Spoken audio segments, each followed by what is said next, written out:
This is Raina Campbell, your Chief Dream Driver, and welcome to the No Parking Podcast, where through conversations and discussions with creators like yourself, we'll find interesting approaches to help you take your dreams out of park, put them in drive, and ride towards success. Hey Dream Drivers, welcome to episode 30 of the Dreams in Drive No Parking Podcast. And today our guest is Amanda Miller Littlejohn, who is a personal branding coach and PR pro who helps people learn how to build their brands, pursue their passions, and package their genius. But if you ask Amanda how she would describe herself, she would say she's a writer, thinker, lover, doer, always curious, always contemplating. And on today's episode, we dive into, what goes into packaging your genius and how you can build a successful personal brand. Beyond that, we talk about topics such as, being true to your gift, how to follow your energy, how to know when to pivot, and, not feeling guilty about doing so. I love this episode with Amanda, and I hope that you guys will as well. She shares so many great pointers just about how to build a great business, how to just really make sure the people in your life are the ones that are supporting you. Lots of great stuff. I don't want to give it all away here, but if you want to join the Dreams in Drive community, all you have to do is go to dreamsindrive.com/join. Follow us on social across the board at Dreams in Drive. And last but not least, if you're listening in on iTunes or SoundCloud, you can definitely leave us a rating. Let us know what you think. Leave a review, everything. Share this with a friend. I'm so excited about where this podcast is heading, and we could not do it without you guys. So I'm going to stop talking and let you hear Amanda. Hi, Amanda. Thank you so much for being a guest on today's Dreams in Drive No Parking episode. Oh, thank you, Raina. I'm so excited to be here.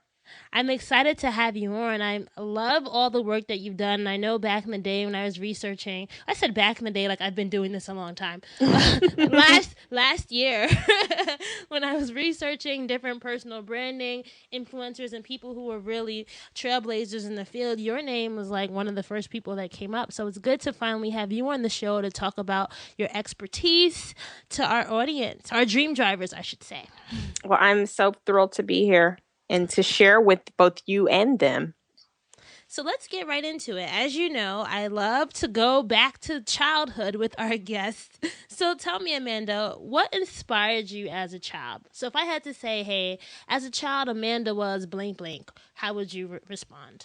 Oh, as a child, Amanda was very much like the Amanda you see today. She was curious, she was creative, she was open-hearted, she was just excited about people and ideas. She was always writing and creating, very, very contemplative. I think that started, I can't even remember a time when that was not the case. Just she thought deeply about things. She pondered things. I remember being in middle school even, and like my classmates, considered me, I guess, quote unquote, the deep one.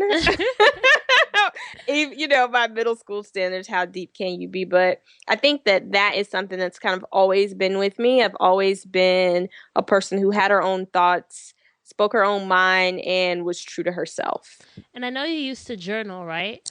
Used to, still do. I live and die by the journal. Absolutely. Are you a daily journaler? I don't journal every single day. I wish I did. I try to. There are seasons when I will journal every day and sometimes even multiple times per day. But typically it's not something that I do like every single day because my schedule is so hectic, having kids and, the demands of the day. So sometimes I'll even think, gosh, I want to journal about this, but I'm tired, I'd rather be sleeping. But there are seasons, typically in the summer, I journal a lot because my kids are away for the summer and I get a chance to think so much. Just when the house is quiet and it doesn't have the energy of lots of other people and all of their needs and all the things that they're doing. So the summers are typically extremely introspective for me. My birthday's in the summer, so I have my personal new year in July. And so I'm always thinking about the year before and where am I? Where am I headed? And it's just a season for me of of thinking, reflecting, and really figuring out where I am. I love that you said that, but I think it's so funny as I think about like my own journaling. So I do a lot of like random, sporadic, inspired journaling, and I feel Mm-hmm. like I only journal when I'm like sad or mad. So when I go back, I'm just like, why don't I have any happy thoughts in here? Because you're busy living life when you're happy, and there's really, I mean, you're not really thinking, you're living, right? It's when we have questions or we're unsettled or we're upset that we feel the need to process our feelings and our thoughts. But like when everything's all good, there's nothing to process. It's like everything's all good, right? I know. Maybe I should try like forcing myself one day to just journal when I'm happy and see what comes. I've tried that, and typically those entries are short. They're real. All right, so Amanda, I feel like there's so many ways to describe you. We could say that you are a personal branding coach, you are a PR pro. What would you say your one liner is? Like, give me your one liner for our dream drivers listening in. One liner or one word? Ooh, whatever you want. Um, well, the one-liner evolves depending upon who I'm talking to and what the purpose of the one-liner is. So I think for professional purposes, my one-liner is something like I'm a personal branding coach and PR pro who's here to help you build your brand, pursue your passions, and package your genius. And I'm also on a mission to close the visibility gap, particularly for minority women. Mm. But if we were to talk from a personal perspective, my one liner may be something like writer, thinker, lover, doer, always curious, always contemplating, or something to that effect. Because that's truly, if you strip away all of my identities in terms of the roles that I play for other people, Mm-hmm. be it a coach, or be it a mom, or be it a wife, or a friend. At the end of the day, I'm creative, I'm curious, and I'm just excited about other people. So a lot of your work involves helping people to figure out what is unique, what makes them special. But let's start with you. How long did it take you to figure out what your unique strengths were and really craft this personal brand for yourself? And maybe you can kind of tell us a little bit about your road to entrepreneurship or your road to, I want to say, yeah, your road to entrepreneurship. How long did it take for me to figure out what I was good at? I don't know that I ever did not know Mm-hmm. or have some idea of what I was good at because, you know, the gift of authenticity, I suppose, the gift of being true to yourself and not necessarily being a person who is always trying to fit in is that you know yourself. And so I've just been very aware of both my, I guess, the things that I have going well, my advantages, and then my shortcomings since I was a child. But professionally, you know, the the idea that I could tell a story and write and help people articulate their own ideas very well was something that was a theme that started in middle school. It kept going in high school. I always wrote poems, and when people would read my poems, they would say, "Oh my God, that's how I felt about that situation." Right? You really put my thoughts and my feelings into words, and so that thoughts and feelings into words was a theme that started very, very early for me and continued to through college, and then also after college when I began to write and do journalism, but also helped entrepreneurs, small business owners, and friends on the side with different PR deliverables like bios and press Mm-hmm. kits and that sort of thing. But honestly, what I've realized in the last 2 years is that, where I started out, which was I had a copywriting business where I wrote for other people. I wrote, their website copy or their bios or their company history or language for their annual report, and I really help to define them through words and messaging. Is really, if you strip away the tactic of writing, it's exactly what I do now. I help people get clear. I help them clarify their messaging. And it's not necessarily that I'm writing who they are and writing their messaging, but I help them get clear on the inside about their messaging. So I help them get clear on exactly who they are so that they can share that, persona or that identity with the other people in the world that need it. So a lot of our dream drivers listening in are, they're creatives or people who may either be aspiring entrepreneurs just starting out. They haven't quite, accomplished what they may want to accomplish in their business as of yet. Why do you think focusing on building that personal brand for that entrepreneur themselves is so important, as they embark on this journey?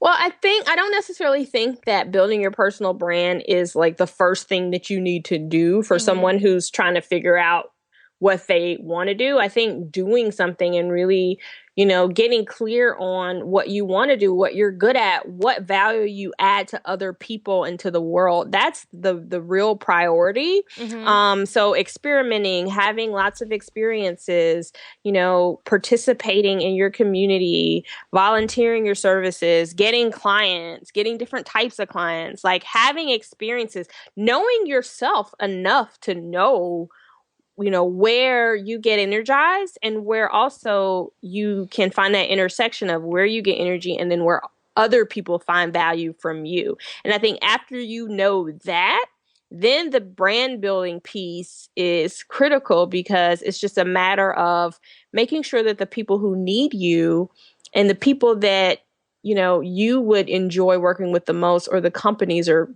the customers, or however your service or your product is manifest, just ensuring that they know who you are and that there is a connection between the two parties. So I think first, being true to yourself, getting clear on your gift and what you have to offer that other people need, and then making sure that you build your brand so that those people can find you. Ooh, that's a good 3 points right there. Hope you guys are taking notes. I just did. I think the whole true to self part is something that I think it's so hard, especially in this whole age of social media when there's so much to compare what you want to be to. You know what I mean? Yes. So let's say me. Let's say I want to be a fashion blogger, right? This is just an example. I have this idea, I have this dream, but then at the same time, I may not actually be the type of fashion blogger that I truly want to be. I may try to be a fashion blogger like X or a fashion blogger like Y, and not really cultivate the true essence of who I am. Like, what kind of tips would you give to that person during that stage of self-discovery and figuring out themselves? Well, I would say to, follow your energy. What energizes you? And that is a very, very hard to deny phenomenon, right? Like you can say, I want to look like this. I want my site to look like this. I want to sound like this. I want to be like this. But you can't lie to yourself. Your energy does not lie to you and to other people. And so I think when we look at where do we get the most excitement, enjoyment, energy, and then what are we continuously hearing mirrored back to us from the words we hear from other people that we work with, right? So if, for instance, you want to be this fashion blogger and you get really passionate about creating different, I guess, sample outfits for your readers to look at, or maybe like party wear, right? So here's your weekend party outfit for the club. Here's your, party outfit for a Saturday brunch. Here's your weekday work outfit. And, you do the weekday work outfit because you feel like you have to, but you don't really like it. It doesn't energize you. Mm-hmm. And then your readers are coming back to you saying, oh my God, I totally love that, weekend brunch outfit you put together. I mimicked that and here's what I did. Or I really love that clubbing outfit and no one ever mentions the office wear. Then you kind of know, all right, my passion, my energy, and the response I'm getting from other people is meeting up and intersecting here at this point. So maybe this is where I need to focus my energy and try to build my corner of the fashion blogging universe. I think that's such a great tip, especially because I think about like my own journey, even to this podcast.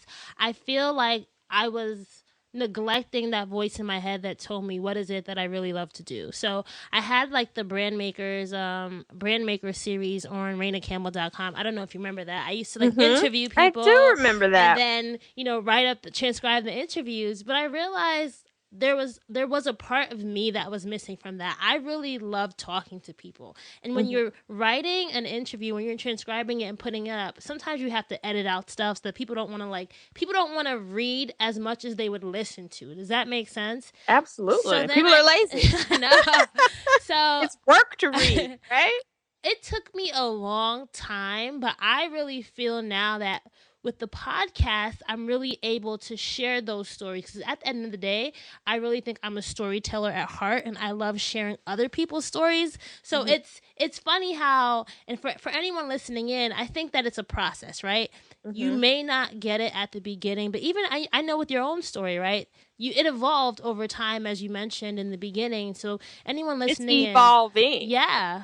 It's ever evolving. It never stops. So how maybe you can tell our dream drivers, maybe give us a story of a time or a phase in your life where you realized you had to really step into what your true calling was. Um, well, there have been so many of those moments, but I think that one clear indication would be the pivot from doing traditional PR to doing the coaching work that I do today.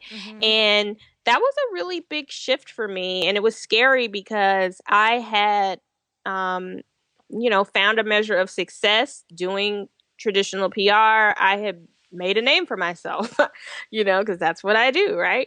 I had won like a national award in PR, and I had gotten a lot of things that people who had been doing PR for far longer than I had not achieved. So in terms of the accolades and the recognition and the notoriety. And so I was very um not troubled, but I was afraid that once if I started coaching and I shifted my brand narrative to say Amanda is no longer the PR girl, the social media PR girl, Amanda is this coach. What would that mean for all of this brand equity and recognition that I had built up in this other space? Like, I felt like it had been different. It would be different if no one knew who I was as a PR person, or I hadn't made any success and, was just kind of, didn't have any clients, wasn't really doing well, but I was. And I felt almost guilty for wanting to step away from something that had been successful. But, I could not deny that I was very, very energized when I worked with individuals one-on-one and I had strategy sessions, coaching sessions with them. And not only did I get energy, but I began to notice that, that intersection. So I was physically energized from having these one-on-one sessions and helping people get clear. But then also it was being mirrored back to me from those people because, I would do the sessions and the people who I was working with, their energy would go crazy and then they would tell other people. And then, it became this thing where I started getting emails and phone calls from the people in their networks, and then eventually from complete strangers who'd heard about it through, somebody else. And, so it became, oh, I heard about it from XYZ client because she did it. And then it would become, oh, I heard about it from Sue. And I'm like, well, who is Sue? Well, Sue heard about it from Jane. Well, who is Jane? It's like, it was crazy. So, and that's something that I always tell people too when I work with them, when they're trying to figure out, what do I need to focus on? Sometimes your audience will tell you what you need to focus on, right? Like if you're dead set on building something and it's not popping, people aren't feeling it, it's not taking off, even though you want to be known for that and you love it to death and it's, the thing that you see yourself as, you have to stop sometimes and still yourself and listen to what is the world telling you? What are people begging you for? What are people saying that they want more of? What is it that's irresistible, right? And typically that thing also is the thing that gives you the physical energy. So I was afraid to step away from the thing that I had become known for because I did it very, very well. I did the social media PR thing very well, but my heart was in working with people as a coach. And I thought that it was too much of a departure and I would be throwing away, all this hard work of becoming known for this social media PR person. But I ended up kind of shifting it gradually, and I still do PR to some extent, but not to the level of which I do coaching and all of the other things that I do under my personal brand. But it was scary to feel like, what if I'm making a mistake? What if I step into this new identity and I leave behind the old identity that was successful, that worked? And then, can I come back to it? Are people going to not take me seriously because I left behind the thing that, they knew me so well for? So that was a big pivot and I guess a hurdle for me to overcome. But I'm glad I followed my heart and followed my energy and just went after the thing that was making me happy. I know, and there are two things that really stuck out to me from what you were saying. I think the thing about, your brand isn't always what you think it is. Mm-hmm. So sometimes your audience will really tell you what it is that they get from you, and you have to know how to pivot to feed your audience. At the end of the day, that's who you should be doing it for. You should be figuring out how you provide value to those people. And at the same time, I love what you said about, you're happy that you followed this and you listened to your intuition.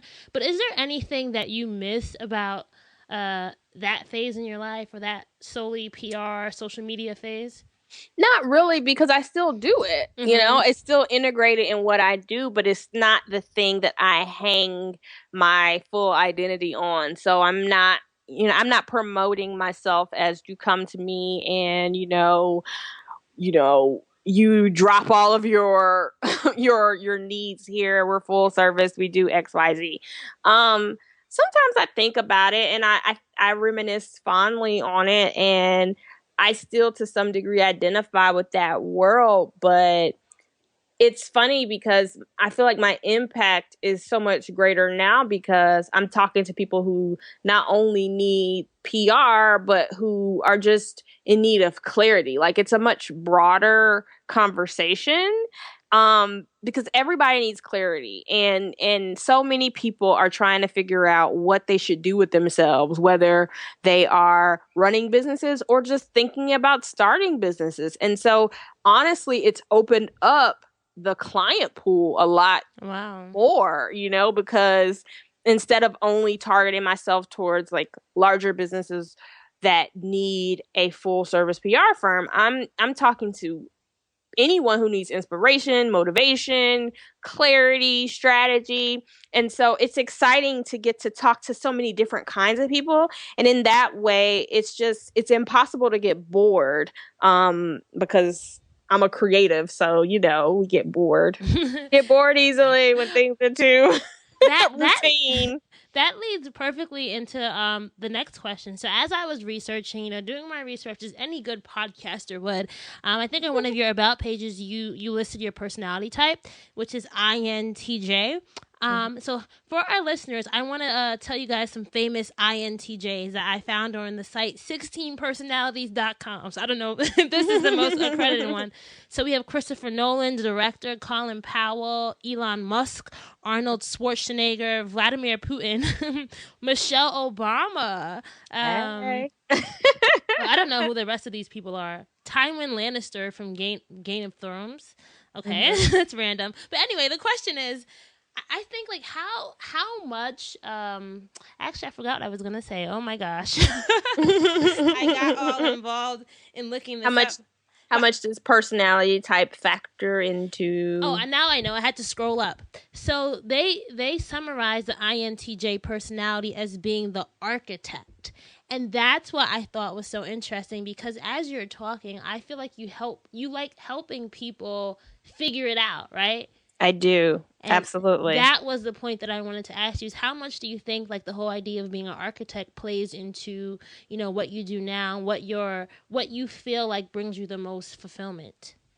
I definitely think that that's a big piece of it because I enjoy helping people build and clarify that initial and it's isn't it interesting that an architect is not a builder? An Mm-hmm. architect is the person who helps you draw the blueprint.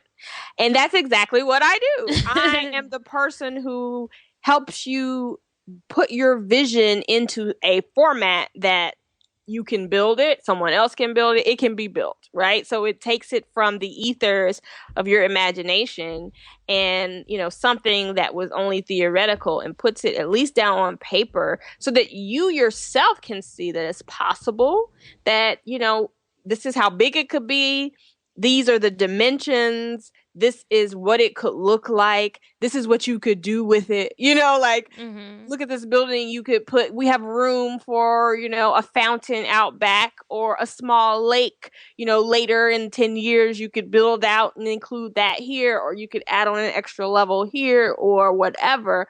And so I think that is very, very true to me, that I am the person that helps you take it from this nebulous concept or pull it out of you. Maybe you can't even see it and you just need someone who has the ability to see in you what you can't see for yourself and then give you back something that you can use to move forward. I agree with that. And I also think that goes to show the importance of really figuring out what your expertise is and knowing that your unique value is important. So everybody has like different roles that we play, right? And I think having an architect and you being an architect and you not being a builder, it is okay. And a lot of times, I even know for myself, we feel like we have to be the builder when we're really better at being the architect. You know what I mean? Like Mm-hmm. that. What did you say? I said, mm-hmm. Yeah, and that actually brought me back to. I remember when we first connected and we had a conversation. I was telling you how I was interested in doing like brainstorming strategies. Or brainstorming sessions, and you were the first one who told me that people will pay you to help them brainstorm. And I thought the whole idea was just ludicrous. I was like, what? Like, how people will pay you to just talk about ideas? Like, that's just something that comes so naturally to me. So you Mm-hmm. talking about, you being an architect, I think for anyone listening is realize that your unique, what's the right word? Like your unique, not characteristic, but your unique gift is Mm-hmm. something that is important and is something that is unique to you, and you don't have to feel like you have to be this other thing. And a Mm-hmm. lot of us struggle with that. I think I'll also, and I'll tell you this, when, I shared that with you, the whole idea that people will pay you to brainstorm because it's something that I had to come to. Mm-hmm. And I struggled with because I was so used to coming from a place where if someone is writing me a check or sending a deposit, there's some sort of lengthy external deliverable attached to that transaction. And the idea that a conversation, motivation, I could be paid for that, and I'm not a therapist, or a doctor who you see to give you advice on what you should do for your health because you're not feeling well and they write you a prescription. Like, I had this misconception that the most valuable thing, or the only thing that was worth paying for, was that external deliverable, was that stack of paper, or the report, or the press release, or the media outreach, or whatever. But a lot of times, and I've done it myself, I've paid extensively for coaching because sometimes you can know everything to do, you can have all the tools even, but if you're not, motivated, if you don't really believe you can do it, or you don't, if your mindset is muddy and you aren't clear on what direction to take, nothing is going to happen. And so if someone has the power to ignite you and get you excited and get you unstuck when you've been stuck on the same challenge or in the same place for months, Mm-hmm. that's priceless. And so I think the more I grew as a person and I really saw the value, because it's funny because I had a client who she's basically experienced every single thing that I do. Like, we started working together when I was doing the social media PR. I helped her with communications and writing. I've done, I've been her publicist and gotten her media interviews. And then when I started offering coaching, she's like, sign me up for that too. And That's it, ride or die. right. And I asked her, I mean, she bought my branding, but she got it all. And I said to her, I said, when you think of, because you've experienced everything pretty much that I have to offer professionally. When you think of what value I give to you, like, what do you think is the most important thing? And she told me that the thing for her that I helped her with, she was like, it's everything you do, the tools that you provide. She said, conversations that we had 2 years ago are still with me. I'll go into a meeting and I'll think of something you told me or something you shared with me, and it empowers me. And I feel like, I'm going to negotiate for more, or I'm going to, say my piece, or I'm going to tell them that no, I'm not going to come and do this for free, do this speaking engagement or make this appearance for free. Amanda would be here and she would say, no, you're worth this. They should pay you this.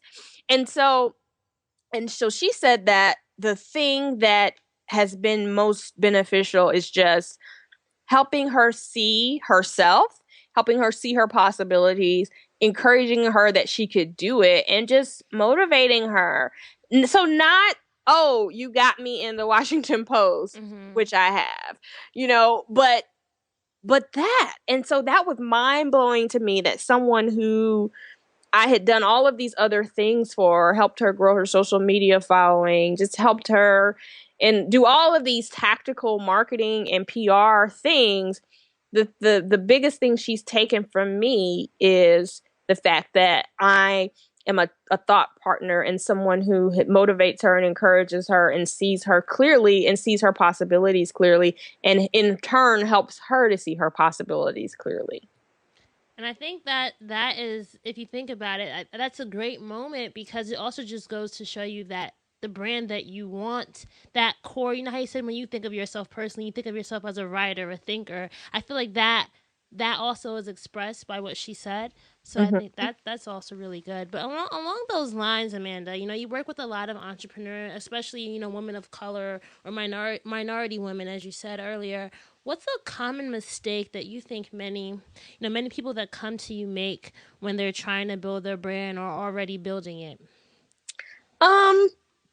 I would say not having that clarity on what all they have to offer and just leaving so much on the table. So many times people just have a very narrow vision of their own possibilities. So they see themselves being able to offer one thing, or they really, really downplay the impact that they are already making and that they have the potential to make to an even broader audience. And so just thinking small, playing small is definitely the biggest mistake that I see. And then also hiding, so many people are just afraid. And, when you talk about personal branding, we're talking about putting ourselves out there. We're talking about becoming very visible in a way that typically you may not have been visible before.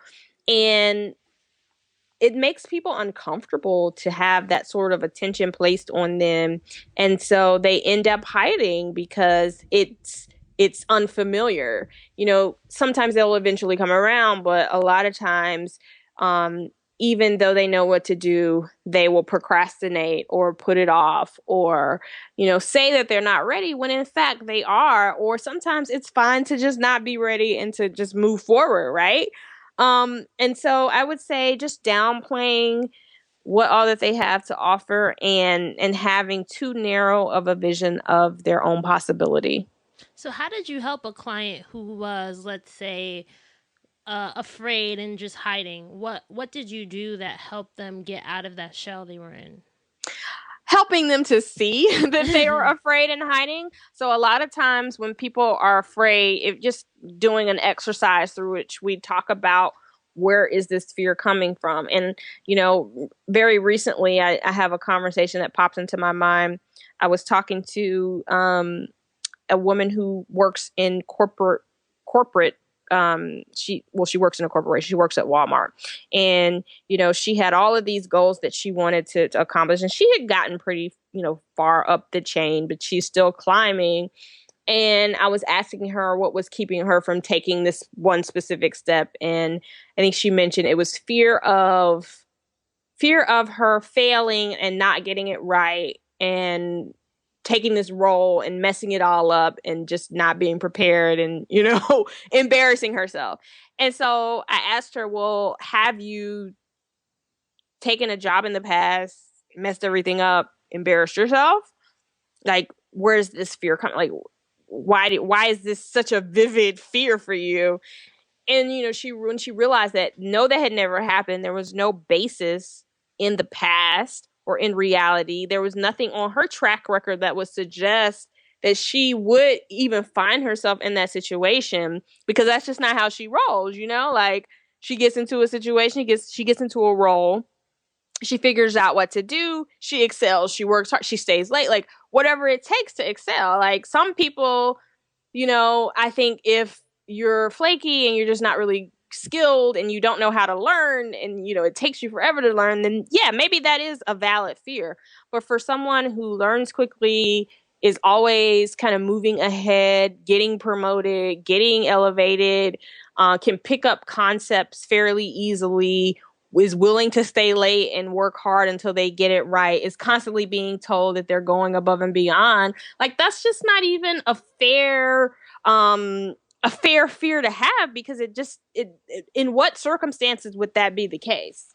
Unless you were just totally stepping out of your field and deciding, okay, well, today I'm doing personal brand coaching, but tomorrow I want to be a professional bodybuilder. Like, okay, yeah, you might fail on that, but if it's literally just the next job up in your field, in your company, how big of a stretch is that? And so I think helping her see that the fear she was making up were just totally unfounded in reality. They weren't rooted in anything real. And once she saw that, she saw how ridiculous they were, and it just allowed her to let go. So I think that's just a way of, helping people see that these imaginary chains that they have in their heads are imaginary, and that they can feel free to drop them at any time. Yes, I'm like snapping over here. So let's think about like your brand. So I know this has you've evolved over the past. You've been doing this for about 10 years, right? You're dating me now. You're making me sound. No, from No, when you were a journalist too, like yes, before the whole career. Yes, from the early days, the earliest day. I was just on the yard and such. What challenges would you say you're currently facing? Because I know, this whole journey is not always peaches and cream. Like, there's definitely things that are hard about it. So what's something right now that you're working through with your own self and building your own brand? So I guess for me, the biggest challenges are those that come with growth. So, when you grow, you have to grow your team and your organization and manage people effectively in order to carry out your vision and your mission if it grows beyond you. So just managing that, managing collaborations. I am admittedly an artist, a creative person. I would much rather do my creating instead of managing people and projects and processes, all the things that aren't so much fun.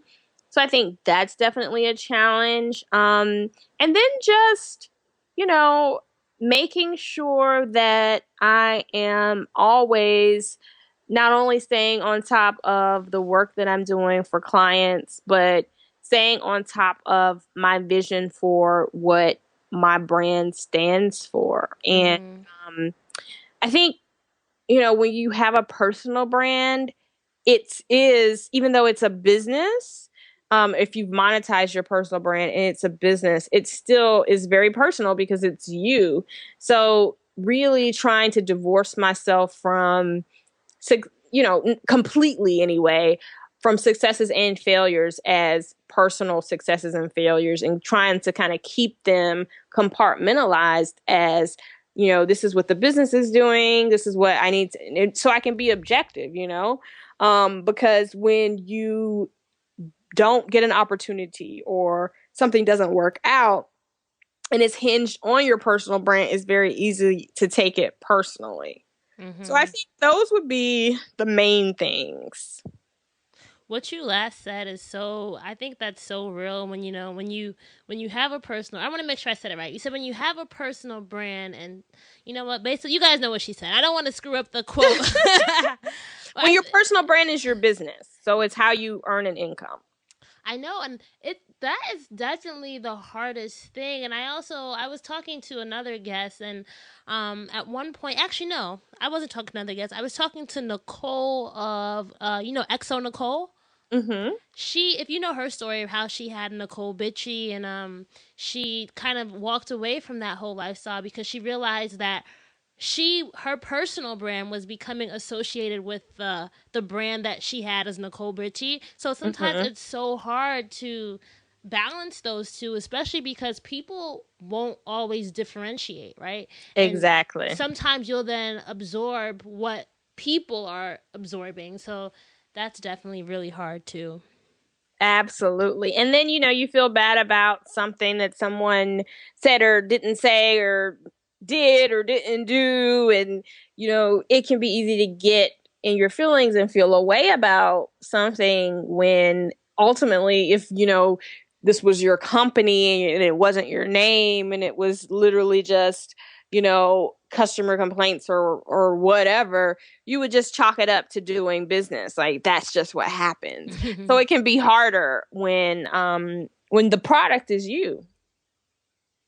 Have you ever thought about one day moving away from that model? Absolutely. I'm always thinking about, I never say never and I never say always. But I guess I just did say never, right? Nothing is set in stone. Nothing lasts forever. As long as it's working for me, I will do it.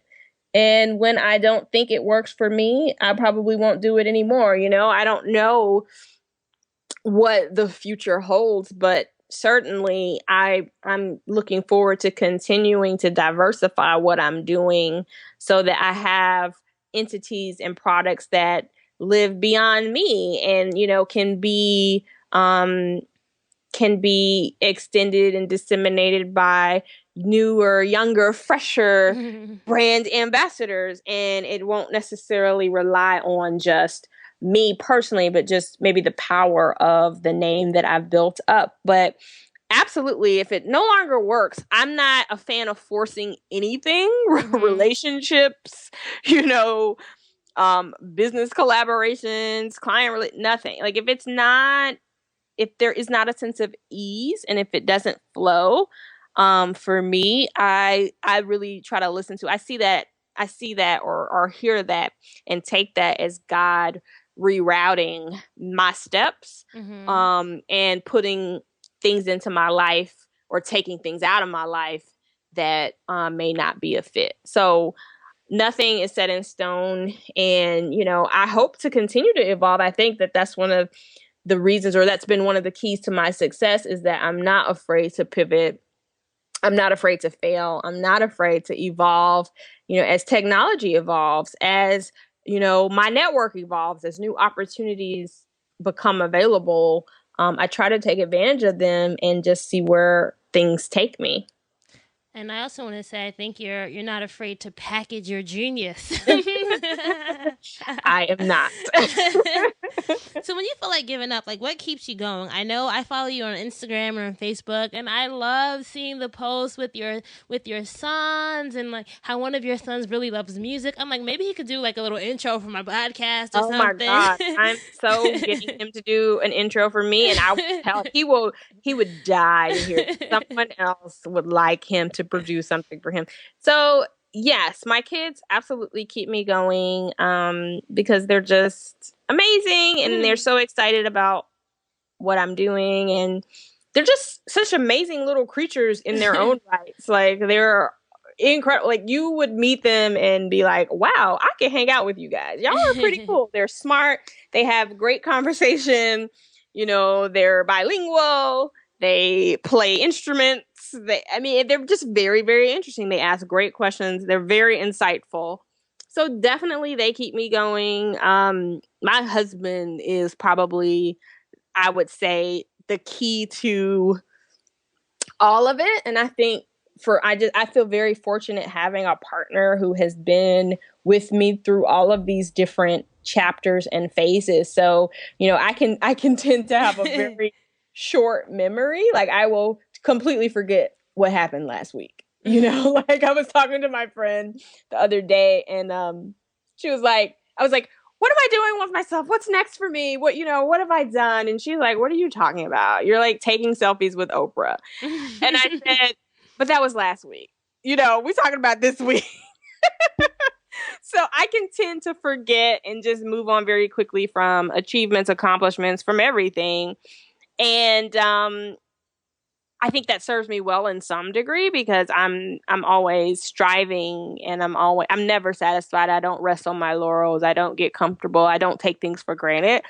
But at the same time, it can be dangerous when you forget all of the amazing things that you've done and you start to doubt yourself. So I'm very fortunate that I have a partner who's very grounded and, believes in me and has believed in me since day one, since before I was anything, or, was someone that others knew or might want to interview on their podcast. He thought I was brilliant then. And just having that support, having that encouragement, I can't impress upon your listeners enough how important it is that the people you see the most and you have the most interaction with, whether that's your boyfriend, girlfriend, husband, wife, partner, parents, roommate, best friend, whoever you interact with on a personal, intimate level the most, those people, it's so important that those people are supportive of you, believe in you, encourage you, because sometimes just having one person who believes wholeheartedly in the vision that you have, even if it doesn't make any sense, but they just believe in you, right? They're going to put their chips on you because they believe in you. They don't understand, like when I created the branding box, my husband did not understand what I tried to explain it to him. It's a box and it's going to have these tools in it, and people can take it and buy it and use it. And it's like having me, but it's in a box.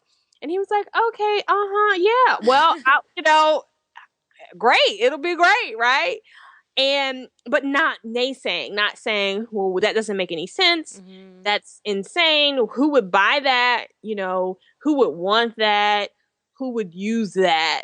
And so to have people in your life that can hear you out and encourage you and just cheer you on is critical, because sometimes, like the biggest war you'll fight is the war in your mind, war of, can I do this? Am I good enough? Will this work? And you can waste so much time having that conversation that you never do anything else.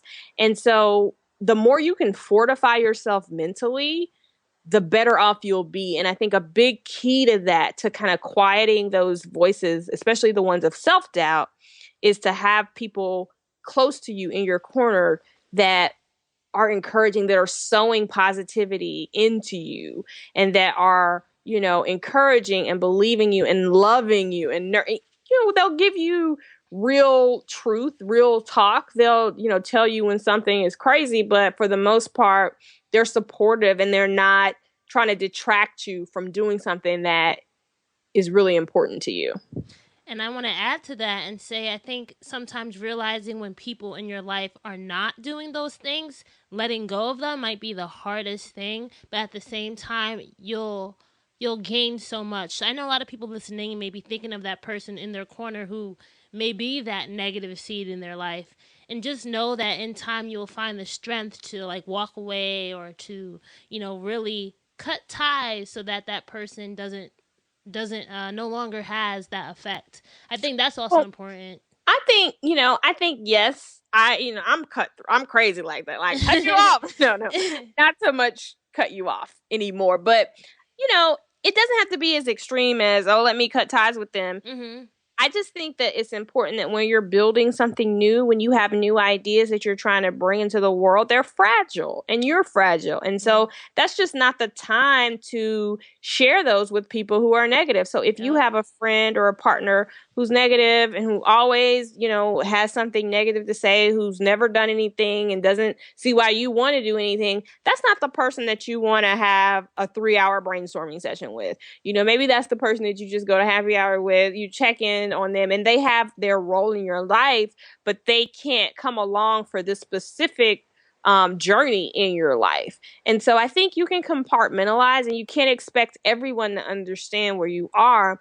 But, when you're in that startup mode and you're trying to figure out what you want to deliver, you really just have to make sure you're surrounding yourself with those people who do encourage you. And so, that sometimes our parents are the ones who aren't encouraging. So you can't get rid of your parents. I know, true. But that is, are you going to call your mom when you have the idea for a new product or service or, media initiative? Like, if she doesn't get what a podcast is and she thinks everything technology is bad, would you call her to discuss your new podcast idea? No. You call someone who understands or who is open to understanding and who most of all just believes in you. So, I think it's fine to compartmentalize. We have relationships that we've, that serve their different purposes in our lives, and it's fine to keep them, but just don't expect everyone to understand and be a part of every single aspect of your life.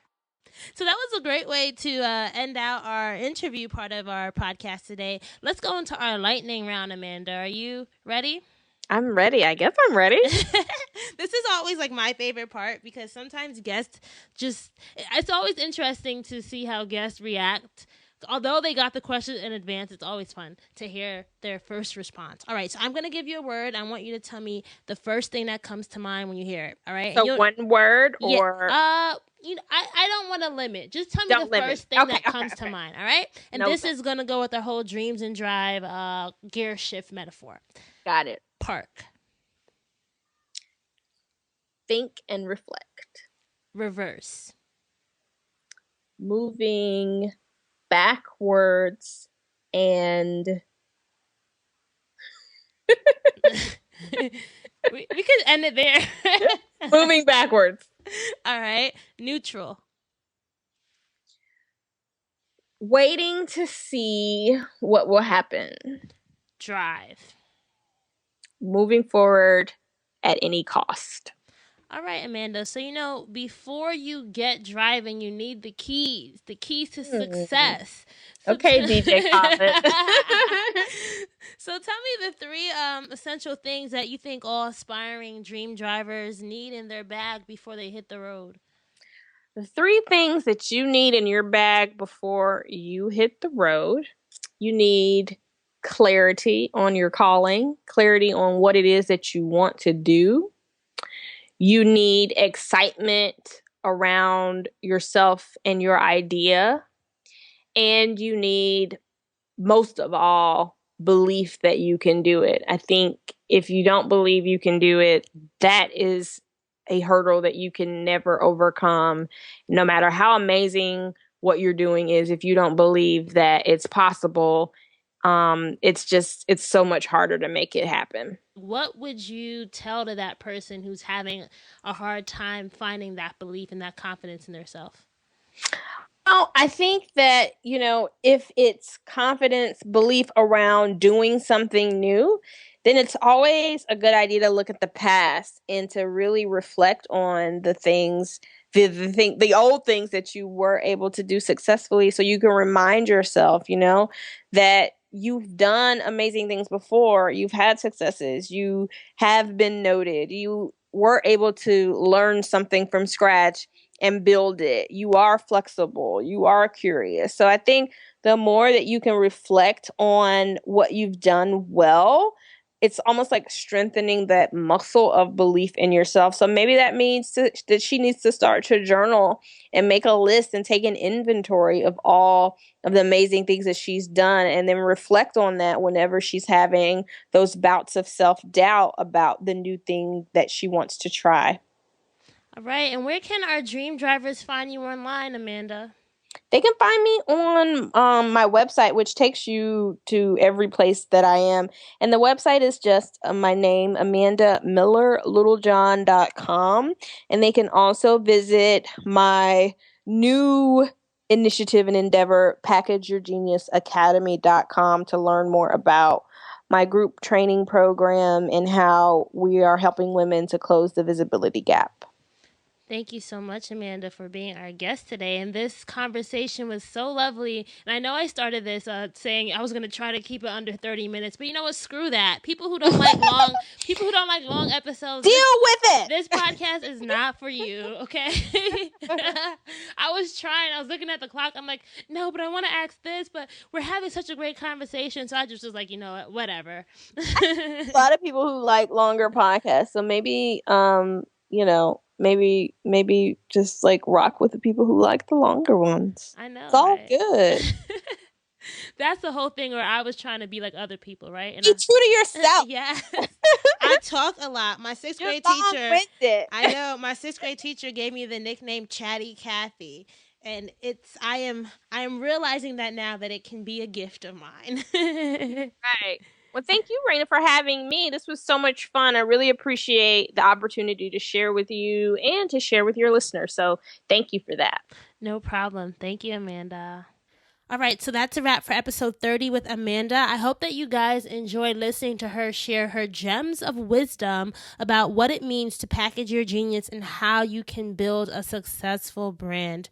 To join the Dreams and Drive community, please visit dreamsanddrive.com/join. Make sure to subscribe to us on iTunes or SoundCloud and leave a 5-star rating and tell us what you think about the show. Thank you so much for listening. I appreciate you all. I know you must get tired of me saying that at the end of every episode, but I really do want to take the time to just show you guys that I am filled with gratitude towards all the support and love that you guys have shown over these past few months. If you want to get today's show notes, just go to dreamsanddrive.com, click on episode 30. You'll see Amanda's picture. You'll get more information about her there. Keep dreaming, keep driving. Speak to you guys soon.